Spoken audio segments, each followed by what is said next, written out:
Sonic Universe Issue 60 Reboot. Hopefully this won't last an hour this time. It took like 7 hours to make it. We finally get told the name of Black Death by a text box. And that is the laziest name for a new Black Arms leader imaginable. Doom is literally a synonym for death.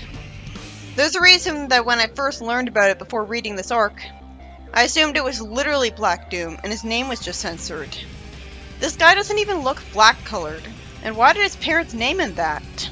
That has to be just a title. But why would any species of people once name their ruler a name that sounds evil? These villains aren't remotely subtle about it, so why is there any focus on this guy? I know he's not gonna win, so why give him his own scenes if there's no character to show? It's not like he's entertaining, so how is he entertaining us? He reveals that Eclipse is his champion, and says he wants to harvest all life on the planet, which he already said. Is there just no edible plant life on the Black Arms planet at all? I doubt it, or wouldn't have a breathable atmosphere. And the Black Comet has a breathable atmosphere, and it must have been based off their home planet's atmosphere. So it's not like they breathe different air. I can understand not ranching because it'd be hard to take care of animals, especially cows, and hard for them to resist the urge to eat them. But what is so hard about planting and watering crops that they couldn't do it? I don't think the crops would be edible until after it's ready to be harvested. So it wouldn't be that hard for them to resist eating it, right? And what about harvesting food that's already there? Like edible berries and mushrooms. Why can't we just be told that their planet is overpopulated? You totally miss the opportunity when you write the Black Arms and don't try to have them make more sense. Even if it's kind of impossible to have them make sense in the first place. The soldiers reveal the purpose of their helmets. They really are gas masks. So they're actually learning from the last time people had to deal with these kinds of aliens.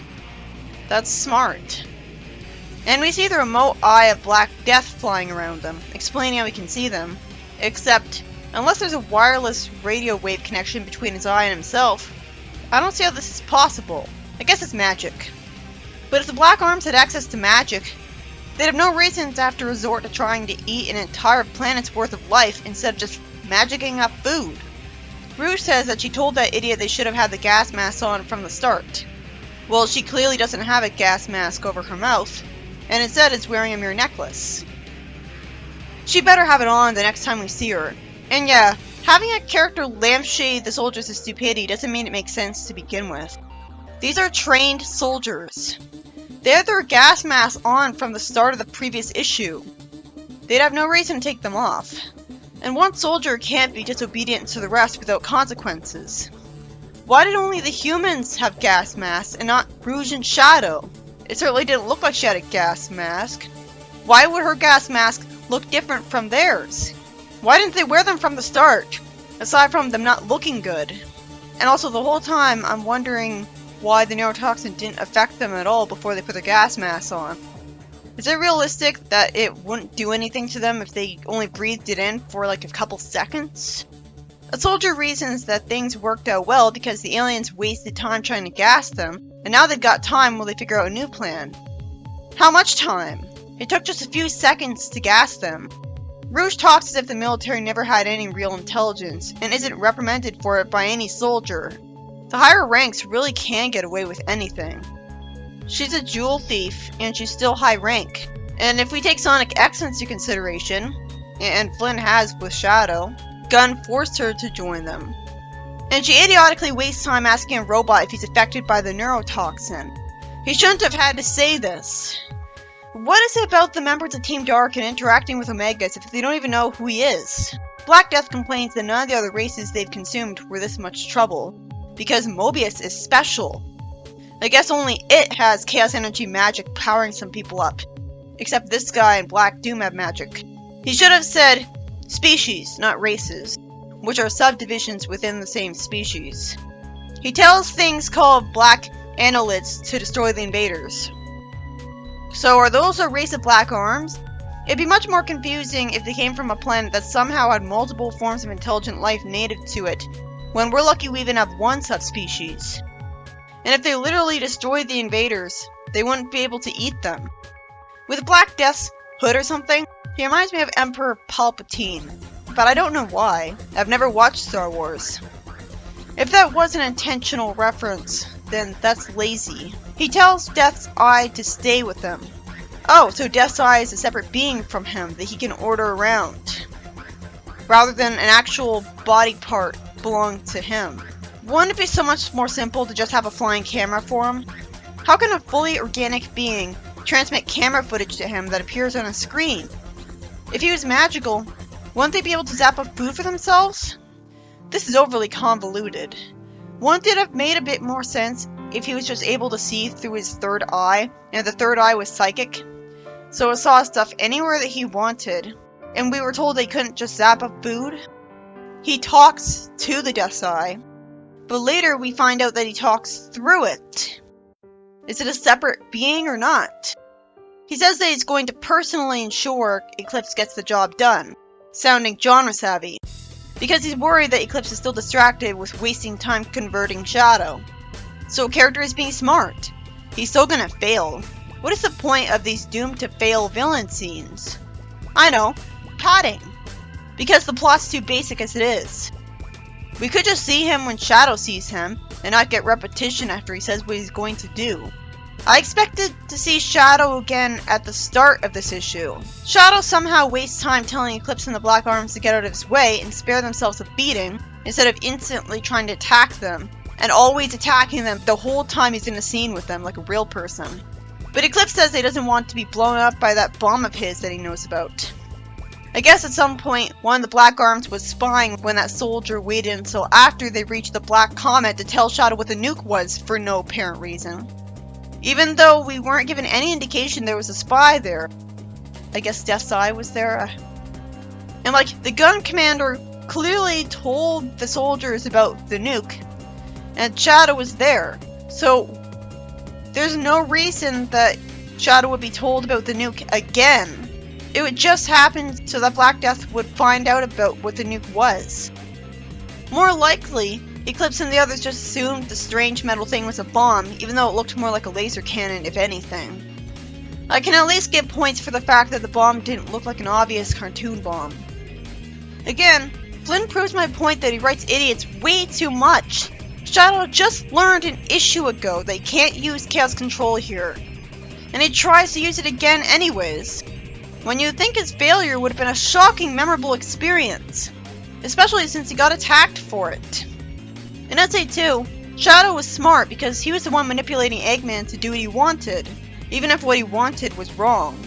Eclipse says that he lives in his world now, so he lives by his rules.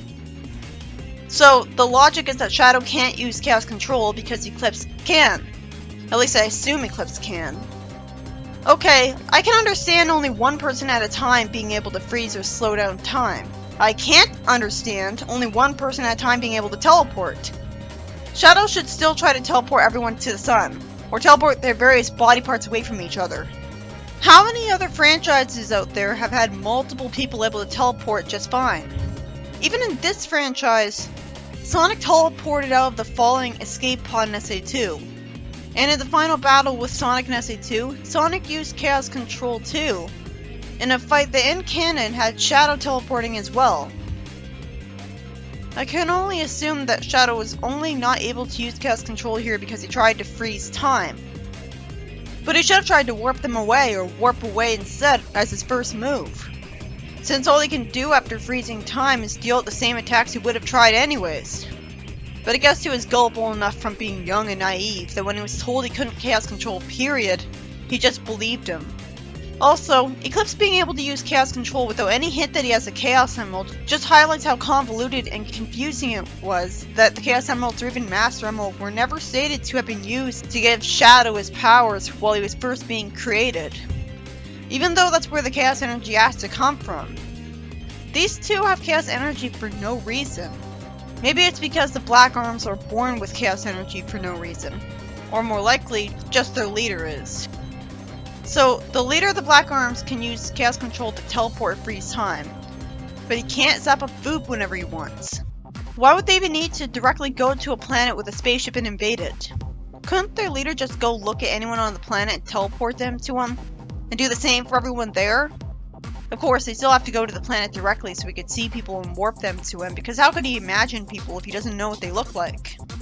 A machine with no name tag on it says that's no use because that doorway is sealed tight.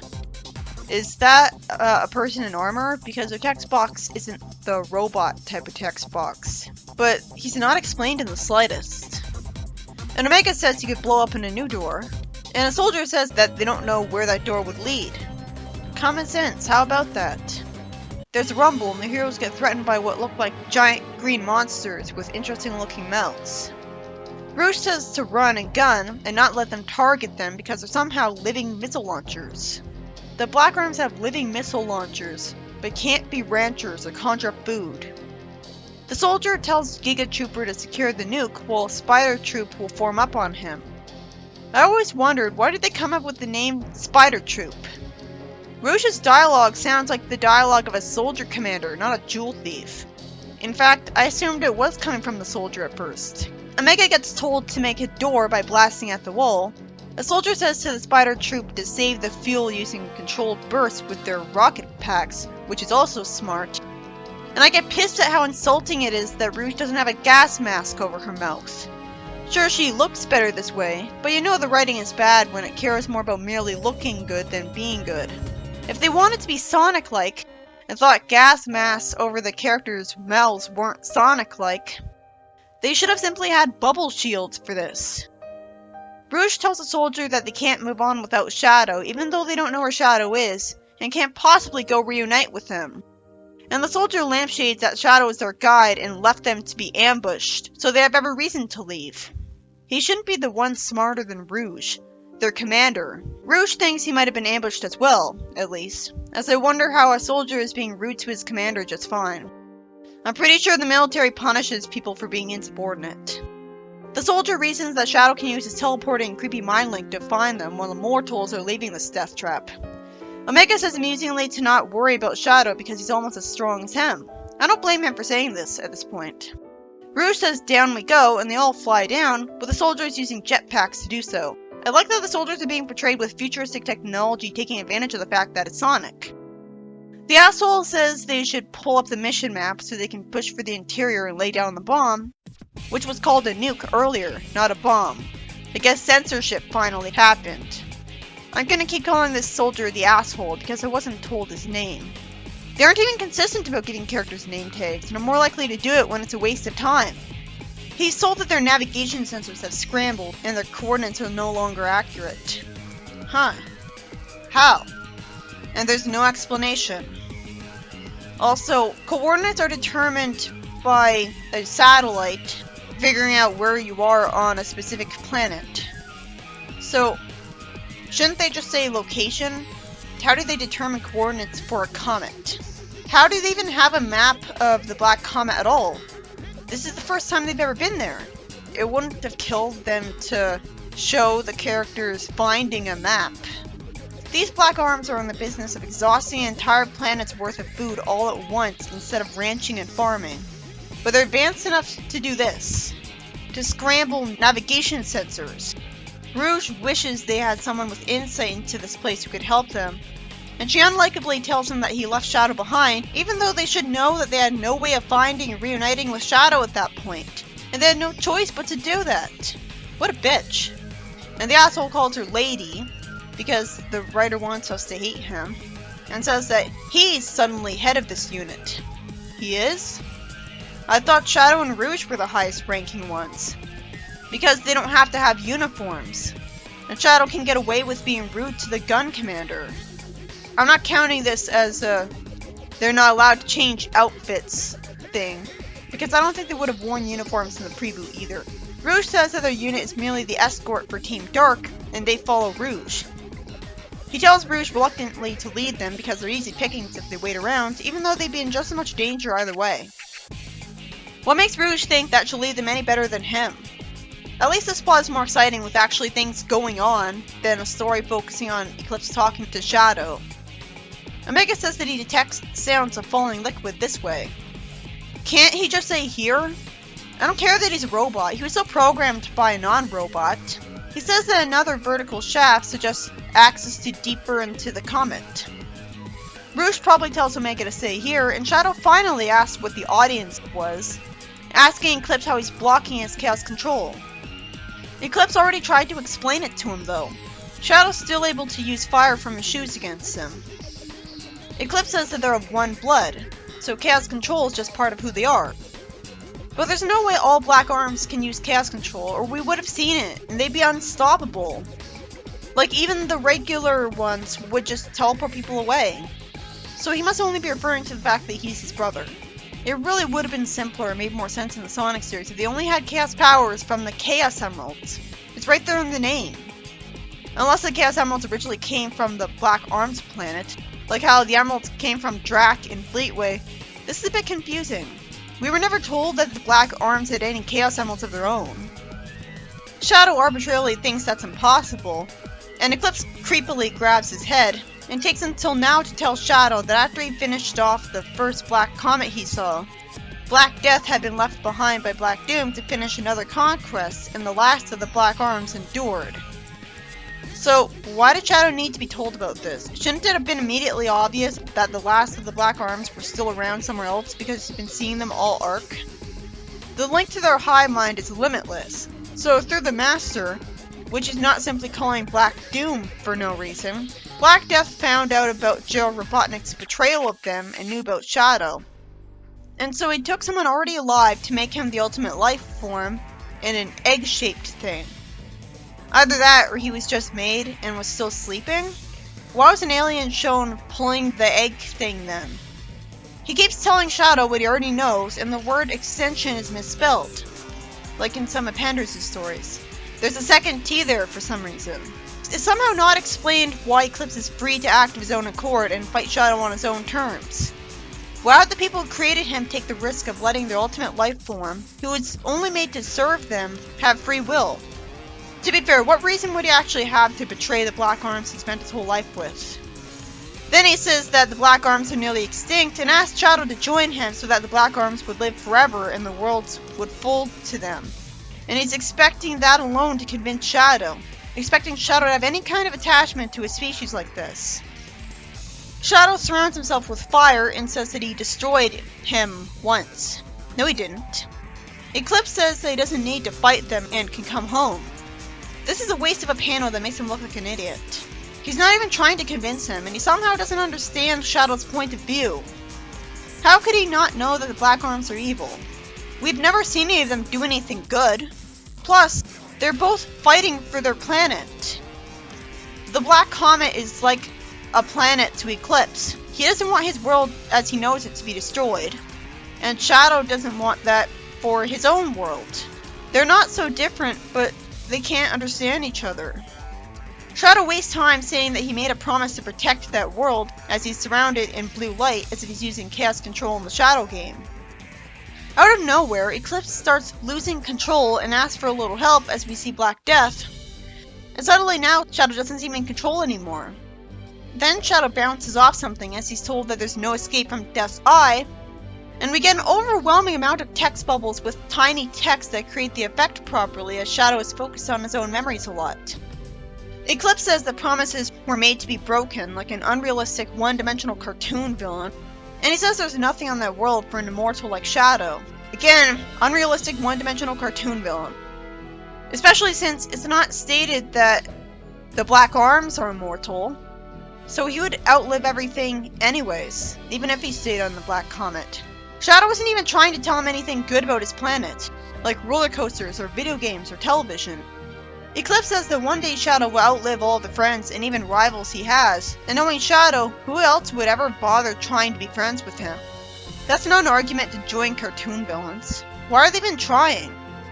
Oh, I know, to pad out the story a whole bunch. Shadow's also told that they're beneath him and he's seeing the worst in Mobius. That doesn't mean he should join cartoon villains, who are obviously worse, and he's even more better than them. He tells them to get out of his head. What took him so long if he can do this? Somehow, Eclipse thinks they almost got through to him and says Black Death agreed to be useful to them. And Black Death is trying to look smart by saying to end Shadow. But he would be smart if he just snapped Shadow's neck right now while he had the chance. Instead, they waste time bickering like children, and Eclipse gets interrupted. Gee, I wonder what's gonna happen next. Shadow grabs Eclipse and says he'll destroy him first. I guess he somehow will chicken out just because Eclipse can talk. He was fine with killing Black Doom, who was his father. It's predictable that he's gonna fail because of the meta logic that's not at the end of the story arc yet. But logic-wise, Shadow would just snap his neck right there. Instead, he politely listens to Eclipse brag about the fact that he didn't kill someone. He expects a reward for basic common decency. At least Scourge kept this subtle. There were like 27 times in the comic that he could have tried to kill someone and didn't. But we never saw him boasting about it. It was more like it was beneath the mask, showing who he really is but doesn't want to admit it. This guy isn't subtle. Sure, Shadow's strangling him, as we see him cough later. And that's another thing that's darker than Shadow the Hedgehog. But that just raises the question of how he was able to talk at all at that point if he's being strangled, and why Shadow didn't just instantly kill him instead of dragging things out like a sadist would do. What he actually would do is punch him at sonic speed. Black Death then has the chance to grab Shadow's head and tell him he's his to command and remember his true purpose, and I can't take this worthless shit seriously because Shadow had plenty of time to kill Eclipse. So as usual, the plot is driven by characters being stupid, which is a bad writing trope. Stupid people don't do stupid things for no reason. They do them for stupid reasons that make sense to them.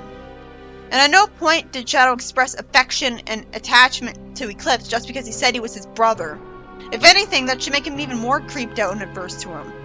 So now Shadow gets brainwashed, and we get to see what he'd be like. We already saw him like this in his own game, except here, he's actually brainwashed. So it would be justified and better writing that he's working for them if it weren't for the fact that him even getting brainwashed was insultingly forced. He has super speed. He would have won effortlessly. Even one punch at sonic speed is lethal. And somehow Eclipse is happy, saying that he told him it could be done, when he just wanted to talk Shadow into working for him, not have him outright brainwashed. If he wanted that, he would have told him to brainwash him right away, which would have been better pacing. How is this satisfying? If Black Death could simply brainwash him, why didn't he do so right away? Why was he always acting like it was pointless? Was he just talking about how it was pointless to try to talk Shadow into it? Because he was the one always telling Eclipse to kill Shadow. What changed his mind and caused him to try to brainwash him effortlessly instead? If he could do that Storybreaker power so easily, why didn't he do it instantly? And why did he think he couldn't do it until now, after all his life of controlling the Black Arms? This means the plot was artificially dragged out the whole time, and should have just started here. Why does Black Death have the ability to do this, and not his ultimate life form, Eclipse? And Shadow has Hedgehog DNA. He isn't the real Black Arms. If he literally had Black Arms blood 100%, then how would it actually be able to sustain and work for a Hedgehog body? You wouldn't survive with lizard blood, and that's what the Black Arms are comparable to. Remember that cutscene in Shadow the Hedgehog where Shadow resisted Black Doom's control, completely effortlessly standing up? So how is he able to be easily brainwashed here? Shadow says his goal is to bring them the Chaos Emeralds, but if Black Death is already able to use Chaos Control whenever he wants, what would they need with Chaos Emeralds? What a lazy plot. Finding the MacGuffins is the most lazy and cliche of fantasy plots. And Eclipse says brother in sarcastic quotes for no reason. Then Black Death looks like an idiot because even though he complains that this was the second time he's allowed Eclipse to freely pursue his own actions, he's probably going to keep doing it anyways. And I have to wonder why he ever let him do it as an absolute dictator. He's used to having everybody under his control. How would he ever have any tolerance for somebody doing what he doesn't want at this point? If he thinks his free will was a mistake, why didn't he get rid of it by brainwashing him too? And why'd he give him it? How could he brainwash one ultimate life form, but not another?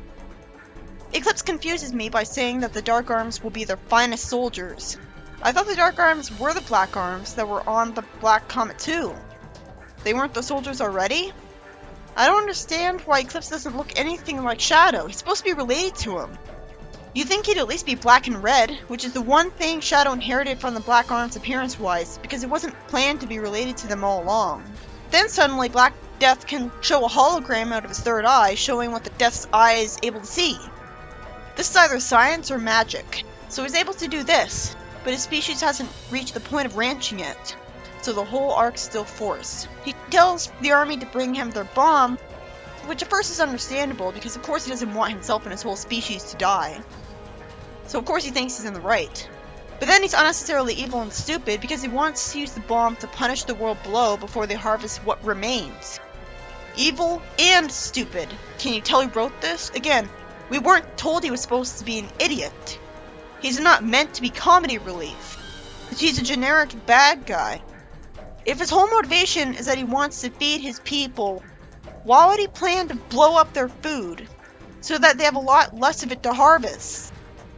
I could understand if he just told the army to retrieve the bomb and keep it away from them, but that'd be logical, so of course it didn't happen. We didn't need this to raise the stakes because obviously everyone knows the world would never get nuked in a kids comic in the Sonic series. So it does absolutely nothing. He could have said that he wants to turn the world into a giant hot dog for all it matters. Not to mention that, as usual, the writer has forgotten that Shadow's fast. Because he'll just slowly walk with the army instead of instantly running over to his friends and killing them with sonic speed, faster than they'd be able to blink. This is why you can't have a villain who's super fast and overpowered want to kill one of the heroes. Because they can't win, so they have to look like an idiot. If I was supposed to find Shadow unsettling here, well, he kind of succeeds, but that won't last. Meanwhile, the heroes reach a crossroads, and Omega doesn't hear any more clues about where to go. And surprisingly, our time is wasted because of an extra panel, where a soldier wants to just set the nuke and get out of here, but Asshole says that even if the blast killed all the aliens, chunks of this rock could rain down on the planet. He should just say, we have to set the nuke where we were told to set it, or we'll all get court-martialed. Rouge agrees, and finally calls him Andrews. Then Andrews asks if Rouge has got any word from Shadow. Because suddenly out of nowhere, it turns out that Rouge can hear from Shadow whenever she wants. From an invisible Bluetooth, I guess. Even though she can't contact him. Or else she would have done so earlier. Like, the instant that he went through that tube. If she thought that it was dangerous on the other side. Shadow being able to remain in contact with all the military he's with would make sense and should be standard, but he isn't. And why wouldn't they be able to contact him? For this exact kind of situation. It's not like Rouge is a telepathic mind reader. This panel didn't need to exist either. The pacing of these issues was already slow. Again, Omega's told to tell them all which way to go, when he just said he doesn't know. So Andrews is a goldfish. Everyone's an idiot. Omega isn't even lampshading this repetition somehow, and says the phrase, hold your horses, wrong by using synonyms. It's not like he's completely new to English, any newer than any other robot. And he's a robot. Why would he be programmed to say everything else correctly except idioms? A soldier is smart by telling another one that splitting up to cover more ground would just paint a target on their backs. It is safer to stick together so that they can all cover each other in a fight. 2 more panels are wasted, with Andrew saying what they already know, and finally deciding to just pick a random direction. Then Omega warns them that multiple life signs are approaching, and again, Shadow is just slowly walking towards her alongside Eclipse. He would run towards them and kill them immediately. This is even more forced than Shadow vs. Cosmo, because he's actually brainwashed to be evil here. So he'd be brainwashed not to have a conscience that caused him to procrastinate. Why is Eclipse not running towards him either? Also, if Eclipse doesn't have sonic speed and Shadow does, that proves Shadow has a sonic speed because of the DNA of a member of Sonic's family, and not because it's the ultimate life form with Black Arm's blood. Because Eclipse isn't a hedgehog. Omega wastes time just standing there and telling Shadow that if this is a clever ruse, he needs to stop, when you'd expect a violent, happy robot to immediately shoot at the bad guys, if not Shadow. And the soldier says that lethal force is authorized against Shadow, saying that he saw this coming. He shouldn't have needed to tell his soldiers to start shooting at the bad guys other than Shadow though. Soldiers would have immediately started defending themselves. Eclipse wastes time while also acknowledging that organics are good for being organic. So he is a robot. So why would he ever acknowledge that organics are good for something? Rouge wastes time stupidly telling Shadow to fight the brainwashing when that never works right away. Sure, Sonic talked to Chuck out of brainwashing in Sad AM, but that didn't happen until the end of the episode. Another panel is wasted because Eclipse has to tell Shadow to give a reasonable response, and Spin dashes at Omega. Omega must be made of pretty tough stuff if a sonic speed buzzsaw doesn't slice right through him. Rouge runs away and tells Andrews to get moving, saying they'll keep Shadow off his back. And Andrews snarks at her for leaving him with the alien horde, thanking her for the easy job. Was he being sarcastic? Shadow's probably more dangerous. And the story ends right before the action scene can start. This issue is by Ian Flynn. There's no indication that Black Death could brainwash Shadow just by touching his head, because Shadow was never brainwashed by the Black Arms this way in his own game, and Black Death was constantly saying that he should just kill Shadow. Then all of a sudden he decides to brainwash him to his side, extremely easily, making everything involving Shadow up to this point padding. Why did a cartoon villain like Eclipse want to be nice and try to convince Shadow to join him without brainwashing him? Just be okay with it when he was. Does the writer want him to be sympathetic or evil? And Rouge's subplot is just her slowly wandering through the Black Comet from what I remember. It's so forgettable, it's just characters talking. They don't shut up. So many panels were wasted in this boring basic story. He was already working for the Black Arms in the game, so could you get any less original? I assumed this wouldn't happen because we've already seen this before, and this was the second time Shadows had to deal with the Black Arms, after he's learned to hate them. Realistically, he would have just immediately killed Eclipse and then started attacking Black Death super fast. So he shouldn't have been written to come face to face with them that early. I can have fun finding all the problems, and I have to do that because it's the only enjoyment I can get, because that's what makes the bad stories worth it. Doing an analysis like an Easter egg hunt. If I didn't pick up every egg, I wouldn't be doing it right.